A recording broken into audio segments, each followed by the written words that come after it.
AU ධනවලට අපි ඔරස් අයනය කියලා කිව්වේ. එහෙනම් දැන් ඔක්සිකරණාංකය වැඩි වෙලා තියෙන්නේ. AU ධන තුනට අපි කියන්නේ මොකක්ද? ඔරික් අයනය.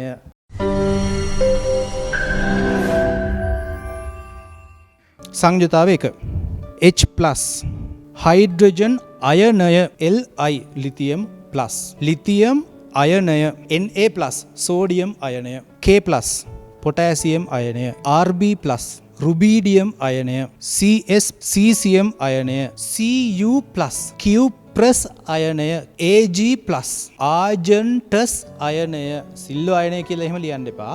Au+ ඔරස් අයනය H3O+ හයිඩ්‍රෝනියම් අයනය NH4+ ඇමෝනියම් අයනය බෙරිලියම් මැග්නීසියම් අයනය කැල්සියම් ධන 2 කැල්සියම් අයනය Sr ධන 2 ස්ට්‍රොන්ටියම් අයනය Ba2+,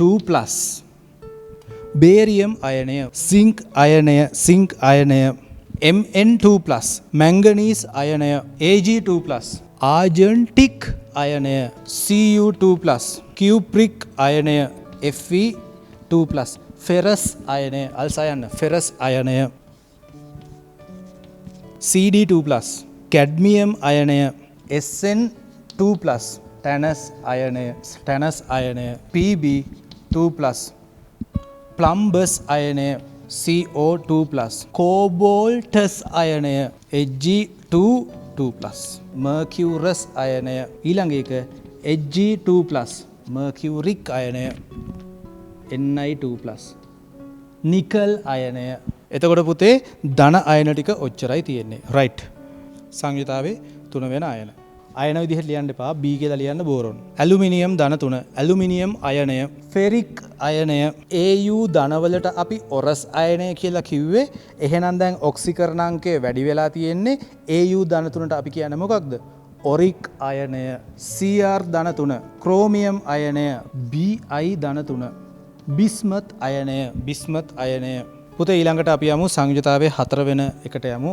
පළවෙනි එක තමයි කාබන්, සිලිකන්, ජර්මේනියම්, ටින්, ලෙඩ්. අර විදිහට කිව්වේ. එතකොට අපි මේ විදිහට කියාගෙන යද්දි කාබන්, සිලිකන්, ජර්මේනියම් මෙයාට මොකක්ද කියන්නේ? ස්ටැනික්. මෙයාට මොකක්ද කියන්නේ? ප්ලම්බික්. පුතේ ඔතනදී මම මේවා ධන අයන විදිහට පෙන්නලා නැත්තේ Sn4+ Pb4+ විදිහට පෙන්නලා නැත්තේ ඒවා තනියම එහෙම අයන විදිහට තියෙන්නේ නැහැ. ඒක හන්ද තමයි ඔතන පෙන්නලා නැතුව නම විතරක් ලියලා තියෙන්නේ. ස්ටැනික් කියලා ලියලා තියෙන්නේ. Sn2+ තියෙනවා. Sn4+ නැහැ. හරි? ඒකයි. එතකොට Pb2+ තියෙනවා. Pb4+ නැහැ.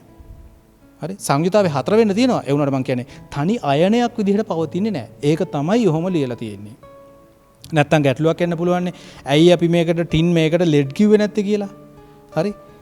ඒක තමයි කියන්න නැති වෙන්න හේතුව. පැහැදිලි නේද? Mn මැංගනීස් අයනය ටයිටේනියම්. අපි ඒවා ඩීගොනුවේදී ඉගෙන ගන්නවා. මැංගනීසුත් පුතේ අර කලින් කිව්වා වගේම ධන 4 පෙන්නුවාට සංයුතාවේ 4 පෙන්නුවාට ධන 4 අයන විදිහට පවතින්නේ නැහැ. හරි? ටයිටේනියම් සංයුතාවේ 4 පෙන්නුවාට ධන 4 විදිහට පවතින්නේ නැහැ. පැහැදිලි නේද මං කියන එක? අපි එමු එහෙනම් සංයුතාවේ 5 වෙන කොටසට. සංයුතාවේ 5. phosphorus, arsenic, Sb antimony, bismuth, vanadium. දැන් ප්‍රශ්නයක් එනවා. ඇයි නයිට්‍රජන් ලිව්වේ නැත්තේ කියලා. නෑ නයිට්‍රජන් ඔතනදී අපි ලියන්නේ නෑ පුතේ. මොකද සංයුතාවේ 5 පෙන්නනවා. 15 වෙනි කාණ්ඩේ තියෙනවා නම් සංයුතාවේ 3 හෝ 5 පෙන්වන්න ඕන. හැබැයි ඔය නයිට්‍රජන් වල පොඩි දෙයක් තියෙනවා. ඒක මම බන්ධන පාඩමේදී කියලා දෙන්නම්. හරි? අපි දැනට මේක මේ විදිහට ලියාගත්තාම ප්‍රමාණවත්. ඊළඟට එමු සංයුතාවේ 6 වෙනි ඒවට. Sulphur, selenium, tellurium, manganese, chromium. පුතේ මේ වගේත් අයන මේ ඩීගොනුවේ මූලද්‍රව්‍ය මේ වගේත් අයන විදිහට පවතින්නේ නැහැ. අපි යමු එහෙනම් සංයුතාවේ 7 වෙනි ඒවා බලන්න. Chlorine, bromine, අයඩීන්, මැංගනීස්. ඔය 4 විතරයි තියෙන්නේ.